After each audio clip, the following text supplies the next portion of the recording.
Welcome to my video about graphics cards and their current controversies about their inflated prices as of late August and early September 2019.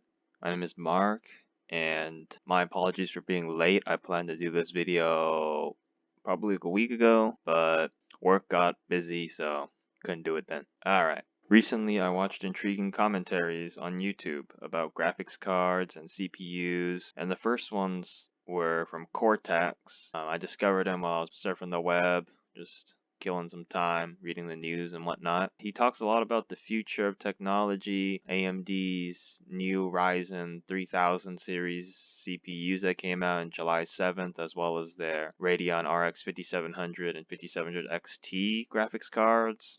I've also watched some videos from Overlord Gaming. He provides some great analysis on hardware, especially graphics cards. That's when I first discovered him, was on graphics cards and his commentary about why they're so expensive. Quite fascinating. This particular video, why graphics cards cost more than ever, he talks about how it's pretty likely that AMD and Nvidia colluded in the past to reduce competition to some sort.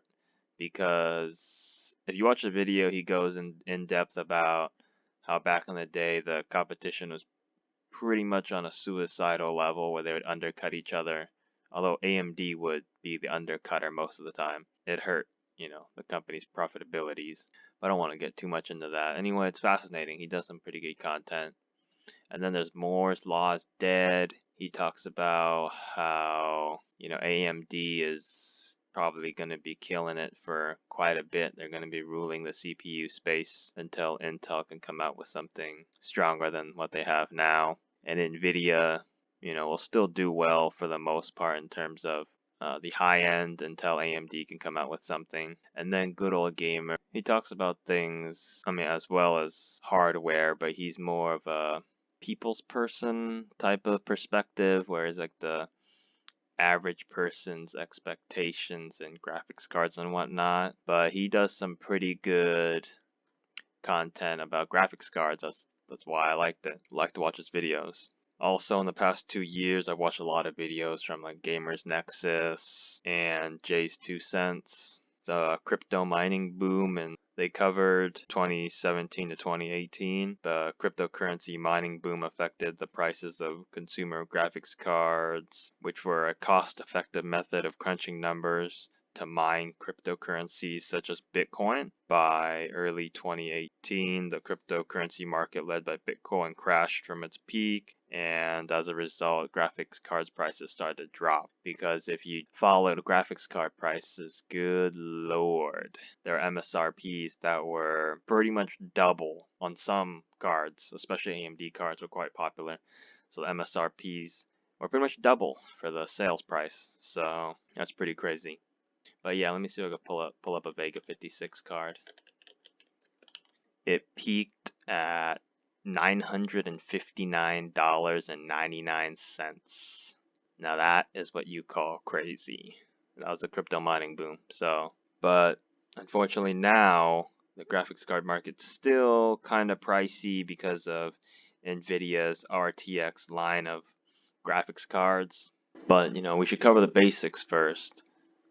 Sir, I don't know what a graphics card is. Well, a graphics card is also known as a video card or a display adapter, but a graphics card pretty much generates the picture on your computer monitor or display, especially if you use like a PC. Well, yeah, graphics cards are in PCs, and they're a highly sophisticated piece of technology. You just go look at the circuit board. It's complicated. The GPU is also quite a sophisticated masterpiece of engineering, no doubt about it. So we should cover the two main players in the graphics card market, Nvidia and AMD, who manufacture high-performance GPUs, while Intel is a secondary competitor who builds integrated graphics on their CPUs. Intel's iGPUs are known to be garbage for most of their lifespan, although in recent years their iGPUs are decent options if you're playing like esport titles, League of Legends, Dota 2. If you just drop the quality settings down a bit, you can run it at a playable frame rate. I used to play League on a laptop that had terrible Intel integrated graphics, but I got by on it, so it was fine. In terms of dedicated graphics, Intel will release a mid-range graphics card in 2020. That's what their forecast is, and from what I've heard online, it'll be quite interesting. There'll be a little bit more competition in the market. And then there's also rumors out that ARM will be preparing a graphics card for PCs. The timeline on them, it's unknown, but there are rumors that they are already started on working on a graphics card. So in a couple years, I wouldn't be surprised if they came out with something. I mean, if you don't know what ARM is the backbone of almost every tablet and every smartphone in existence at this point in time. Everyone uses ARM, for the most part. Apple, Huawei, Samsung, Sony, all the big boys. Everyone uses ARM because it's an energy efficient architecture. Also, there is another company called Jingjia Micro, and it's a Chinese company. They're working on the next generation chips, the JM9231, which will be competitive against the GTX 1050 from NVIDIA, as well as the JM9271, which will be competitive against NVIDIA's 1080, which will be quite interesting to see if this is true. But these new cards will be based on an older 28 nanometer process, so they probably won't be as efficient as the cards that NVIDIA has or that AMD has at the moment, but I would like to see the performance for sure. Of course, will we ever get our hands on one? Who knows? I mean, it has to pass through a lot of legal stuff, to make sure they're not illegally using someone else's patents without paying for it or whatnot. But another fighter that's entering the competition of the graphics card market would be great. NVIDIA is known to be the most dominant player in the graphics card market, while AMD is the underdog. For the past 2 years, NVIDIA has released the RTX line of graphics cards known for their ray tracing technology. As you can see here, the RTX 2060, 2070, and the 2080, while they also have the mid-range graphics cards, the GTX 1600 series, the 1650, and the 1660, 1660 Ti. I don't have pictures of those because they don't have any official versions from NVIDIA. They don't make their own versions of that. Someone else, like their add-in board partners, make it. The RTX 2080 Ti from NVIDIA, which is their best card for consumers. It's the fastest card in existence for consumers. There's also something else for the super high end, for the prosumers, I guess you'd call them. But meanwhile, AMD has been stuck with their Vega 56 and 64 cards for quite a long time. These were their best cards that they had. And they also have the old Polaris cards, like the 590, which is shown here. But they also have the 570 and 580, which are quite competitive in terms of value and efficiency for that particular generation. In July 2019, AMD released their RX 5000 series cards, which use their 50th anniversary for their naming scheme. The 5700 and the 5700 XT are the new mid-range competitors against NVIDIA's RTX 2060, 2060 Super, 2070, and 2070 Super. As you can see, the competition is alive again for consumers. With the advent of the new AMD graphics cards, the said competition is only in the mid-range. And here's pictures of the 2060 and 2070 Super. They released the RTX Super Series refresh right before AMD released their 5700 and 5700 XT, which is quite an interesting play, to undercut your competitors. And here's a 2080 Super. And here's a 5700 XT with their funny little bend in the middle of the card. But still, the 5700 XT does not compete well against the 2080 Ti, which is still superior. And then, of course, the prosumer card I was talking about earlier, the Titan RTX, which costs $2,500, and that is the fastest card that NVIDIA has to offer Although I don't know if anyone's really that enthusiastic to pay $2,500 for a graphics card, unless there's some super high-end company that needs Titan RTX for some reason.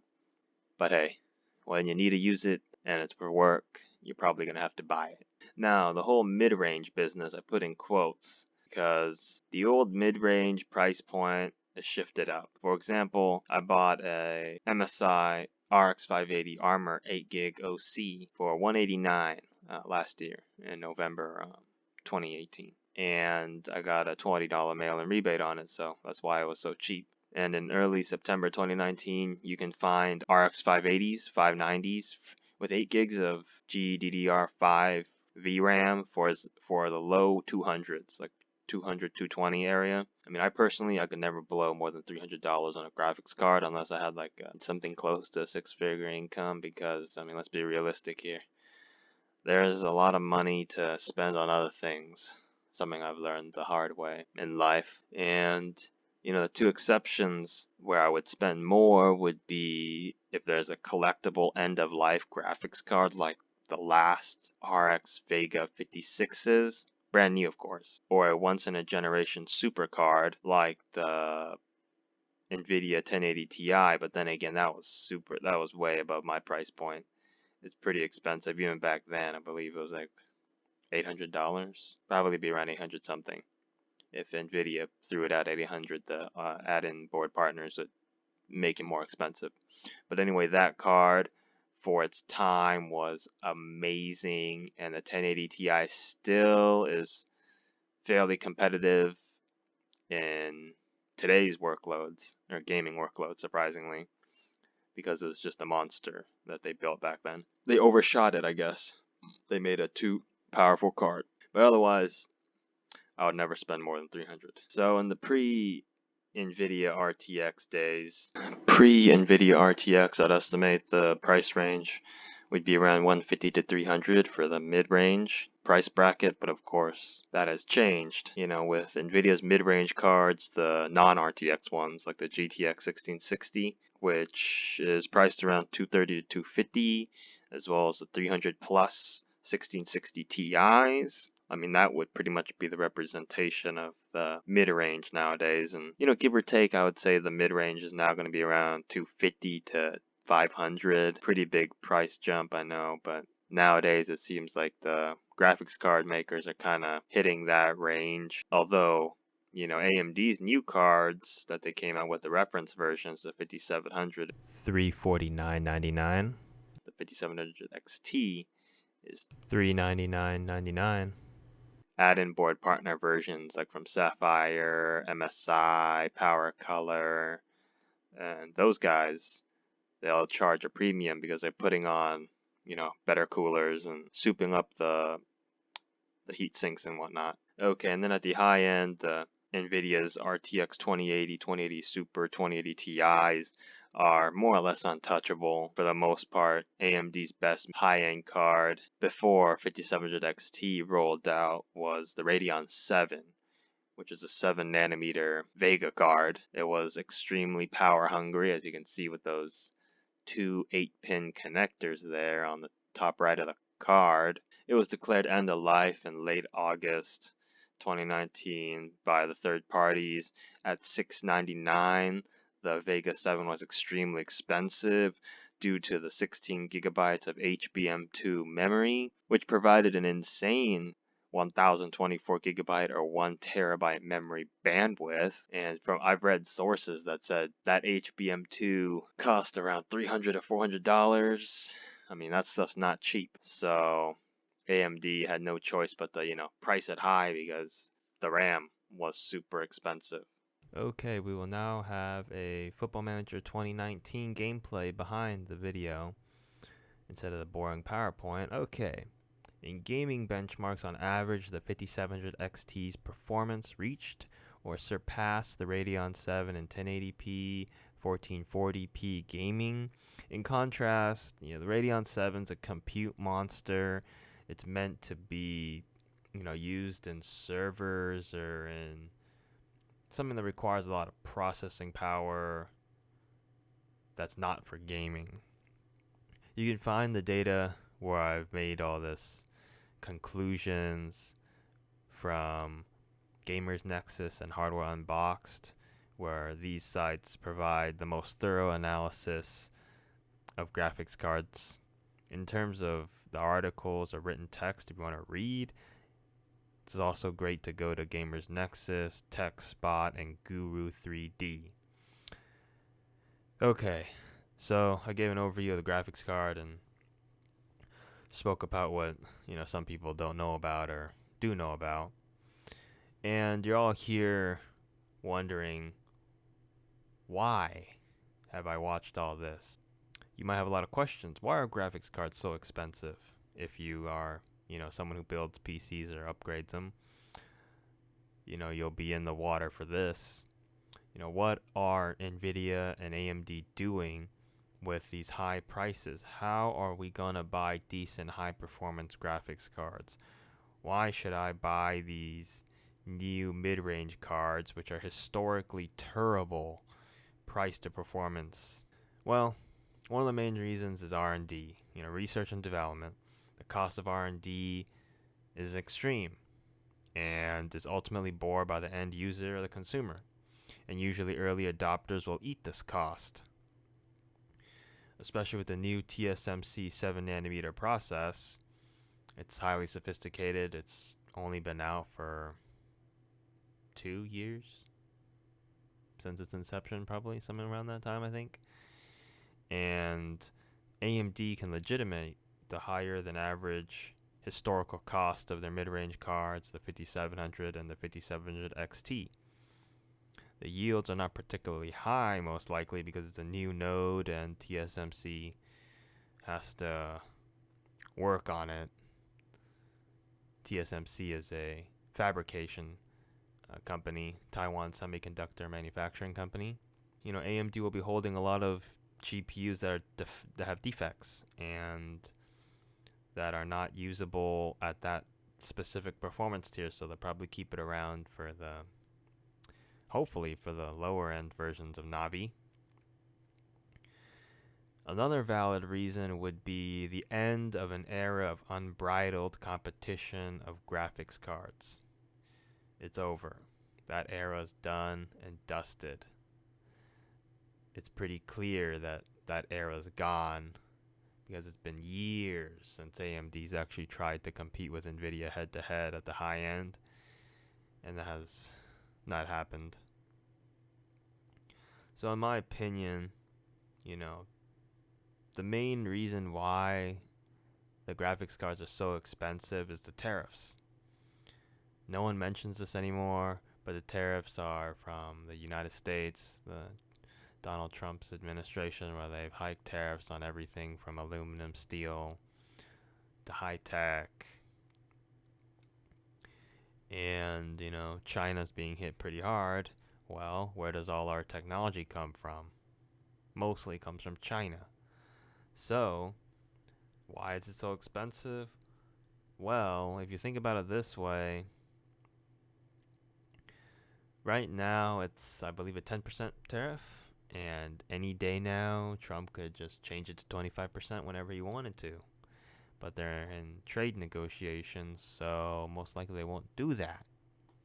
But anyways, 10% it's significant, but not as bad as 25%. But then again, to me, the 25% is already hit because it gives the companies a legitimate spark to raise prices, especially on new products. So, if you're not aware, say you're a business and you import goods to the United States from China, you hear that, oh my god, this nightmare of tariffs. Well, they don't really care, to be honest. I mean, it's going to hurt a lot, but at the end of the day, they're just going to raise their prices to match the tariff, and as a result, they pass the prices down to the supply chain, and then that price increases will eventually be at the consumer's end. The consumer will ultimately eat the tariff's extra cost. Business is always ahead of the curve, at least the ones that are good. decent businesses. Here is a simple spreadsheet that I made of price points of corresponding AMD and NVIDIA graphics cards. I added NVIDIA on here on this column, the first one. Then the second will be the AMD column. Now, the shaded boxes represent graphics cards that you would pay including the sales taxes, while the unshaded boxes that are white are pre-tax costs. And I estimated a 10% tax rate to try to include as many possible tax scenarios as I could. Of course, in your region, taxes may vary. So in the 10% tariff scenario, which I have here, so we got the original MSRP, the tariff cost, and the cost at the end where the consumer will most likely buy at. And as you can see, at a particular price point, say the 220, you could buy a Asus ROG GTX 1650 OC 4GB versus a RX 580 MSI Armor 8GB OC. And obviously the 580 is superior. Same goes with that 275 price point. The MSI Gaming GTX 1660 non-TI 6GB should be beaten by the Sapphire Technologies RX 590 Nitro Plus AMD 50th Anniversary Special Edition 8GB. So as you can see, here are all the cards. As you can see, the 2080 Ti 3X WindForce 11GB manages to sneak in. You could buy it at $1,100 pre-tax. And then we move on to the next scenario, the 20% tariff. As you can see, the price points are beginning to change. At the top, we have a $240 price point where you could get a 1660 XC from EVGA for 6GB for $240, compared to a Sapphire RX 590 Nitro Plus Special Edition 8GB. And probably performance-wise, they're kind of the same.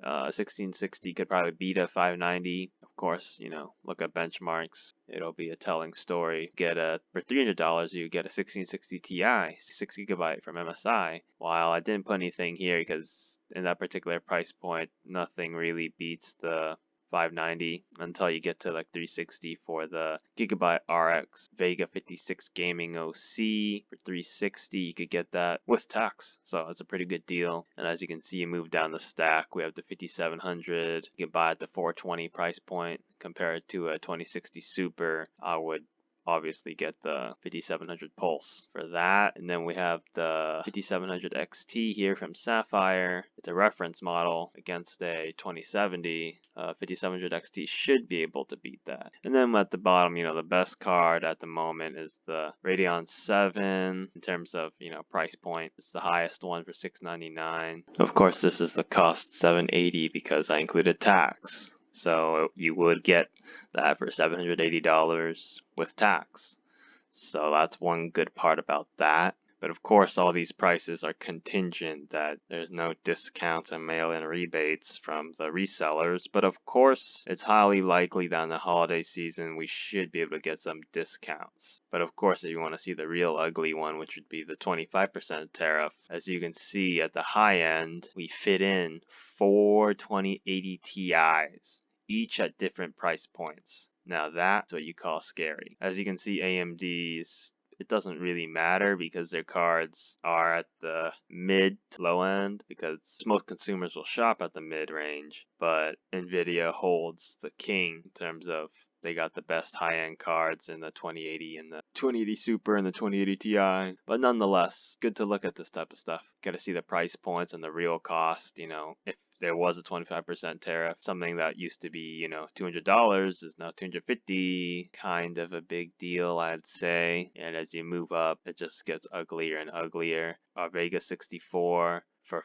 $562.50 at that particular price point. The Vega should be a little bit cheaper than that, or the Vega 64. But, without the tariff, it was only $450. Kind of a big deal because the tariff is over $100. So yeah, it hurts. It definitely hurts. So what do we learn from all this? It's that tariffs matter, and they will hit you hard if you don't pay attention. Because the real MSRPs, before the tariffs, don't even look that bad per se. I mean, obviously don't look as bad. Alright, so back to the 10% tariff scenario. So at the end of the day, what do we walk away with? AMD is still the value king. They will give you the best value for your money, while NVIDIA, who have historically never really cut prices until AMD comes out with something fancy and powerful, NVIDIA will always own the high end. You will always have to pay the big bucks for the best, or anything close to the best. Hopefully I'll continue on with this series, and next time I'll be a bit more on time because the holiday season's gonna come hot and fast, and I'm gonna be in the thick of that mess, and it's gonna be crazy. And pretty much it's gonna be my, relaunch of the YouTube channel. I've been away for a year. I've been grinding away at my student loan debts. Now that that crap is taken care of, I will move on to pushing forward with some more videos, trying to make my way through my work life. And thank you for watching. This is Mark, and I hope you have a wonderful day.